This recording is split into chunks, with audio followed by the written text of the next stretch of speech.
I don't know about you, but when I have a party, there's a million water bottles all over the place, a million glasses all over the place, and I have no idea where mine is. So, fun fact here, I don't drink out of anybody's glass. I can't.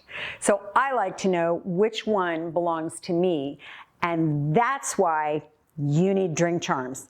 These are the coolest things. So I love the strawberries, the cherries, pears, so cute. They can either be in color like these are, they can come all silver, you attach it to your glass, you know that you are the cherries and that's your glass and nobody else's. Or these really fun things that come in mustaches and lips and they clip to the top of the rim. So those are fun. If you want just something that's going to mark your glass, they have markers in all kinds of fun colors.